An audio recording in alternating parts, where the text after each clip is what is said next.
अस्सलाम वालेकुम, मैं हूँ इजाज़ शेख। तुर्की में हालिया इंतखाबात के बाद एक नई जंग छिड़ गई। अपोजिशन ने इंतखाबात के नताइज के बाद वोटों की गिनती में धांधली का इल्ज़ाम आयद किया है। 14 मई को तुर्की में आम इंतखाबात होती हैं, जिसमें जीतने के लिए तैयब एर्दोगान ने बड़ी जद्दोजहद की, लेकिन वो इन इंतखाबात में 49.49% वोट ही ले सके, जबकि इनके हरीफ ने 44.79% वोट हासिल किए। Opposition party Republican People's Party ने इंतखाबात में धांधली का शुबा जाहिर किया है और जांच पड़ताल का मुतालबा किया है। उन्होंने 4,825 बैलेट बॉक्स में बेज़ाब्तगियों का शुबा जाहिर किया है। 20 बरस से हुकूमत में रहने वाले तैयब एर्दोगान को यकीन था कि वो बग़ैर किसी मुश्किल के तुर्की के सदर बन जाएंगे, मगर एर्दोगान को पहले ही राउंड में अपने हरीफ कमाल खलीज द्रोगलो से ज़बरदस्त टक्कर मिली, जिसके नतीजे में दूसरे राउंड की वोटिंग लाजमी हो गई। कमाल खलीज द्रोगलो कौन हैं, आइए जानते हैं।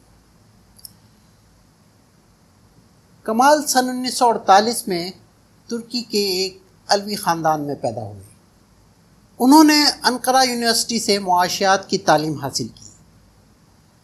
74 साला कमाल ने सन 2010 में रिपब्लिकन पीपल्स पार्टी की क़यादत संभाली। इन पर कई कातलाना हमले भी हो चुके हैं।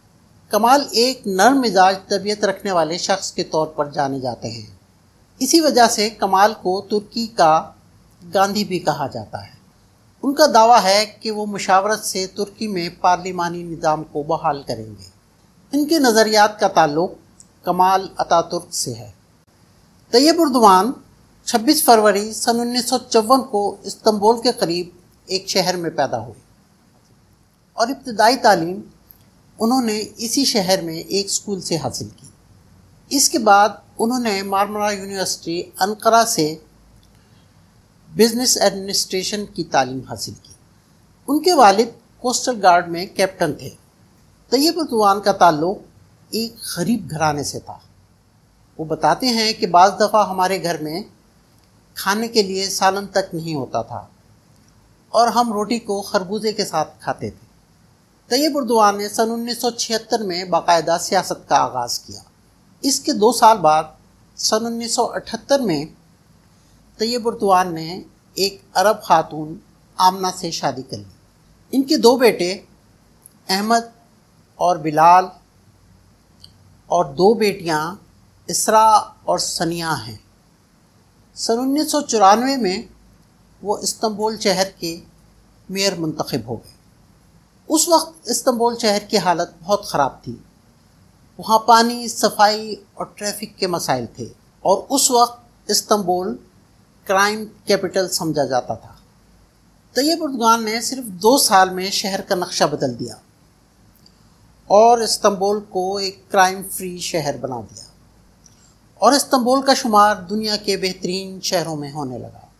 सन 2002 में वो पहली मर्तबा तुर्की के वज़ीर आज़म बने और सबसे पहले उन्होंने मज़हब पर आयद पाबंदियों का ख़ात्मा किया। तुर्की आज दुनिया की 16वीं बड़ी इक़्तिसादी ताकत है। सन 2007 में और सन 2011 में वो 2 बारी तुर्की के वज़ीर आज़म मुंतखब हुए। उन्होंने तुर्की में पार्लिमानी निज़ाम का ख़ात्मा करके सदारती निज़ाम राइज किया। सन 2016 में फ़ौज ने उनके ख़िलाफ़ बगावत करके मुल्क में मार्शल लॉ लगा दिया। तैयब एर्दोगान ने लोगों से अपील की कि वो सड़कों पर निकल आएँ और लोगों ने फ़ौजी टैंकों के आगे लेटकर फ़ौजी बगावत को नाकाम बना दिया। तुर्की में जब सदारती उम्मीदवार 50% वोट हासिल नहीं कर पाता तो रन ऑफ इलेक्शन होता है। तुर्की की पार्लिमान की 600 नशस्तों में से 50% नशस्तें हासिल करना ज़रूरी होता है।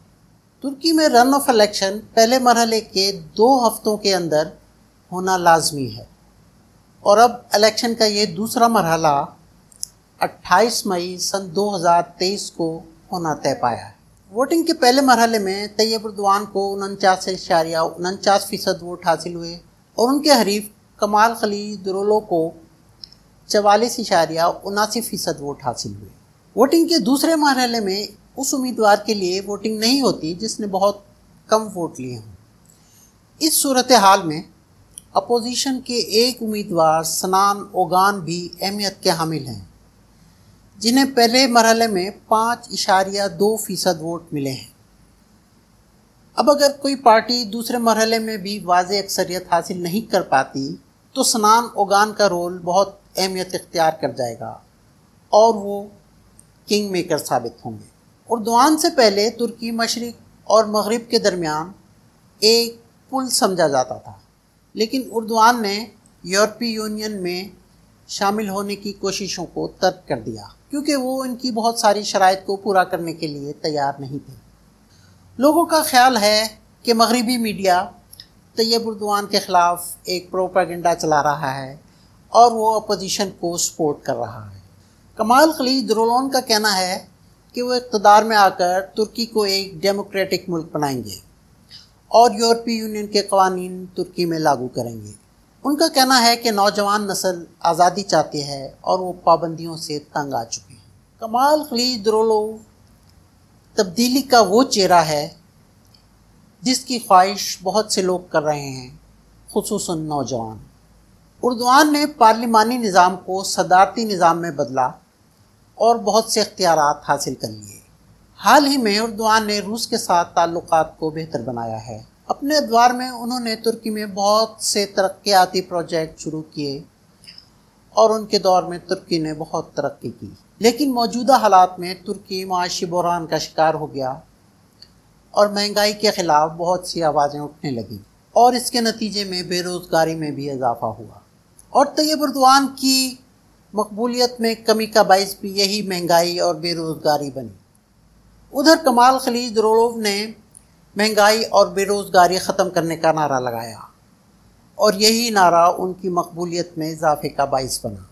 जैसा कि इलेक्शन के पहले मरहले के नताइज से ज़ाहिर है कि तुर्की के तकरीबन आधे लोग तैयब उर्दवान के हामी हैं और आधे लोग उनके ख़िलाफ़।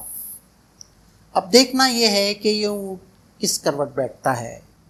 उर्दवान ने अपनी इलेक्शन कैंपेन मस्जिद सूफिया में इख्तिताम पजीर की, जबकि कमाल खलील दुरोलोव ने अपनी इलेक्शन कैंपेन का इख्तिताम कमाल अतातुर्क के मज़ार पर हाज़िरी देकर किया।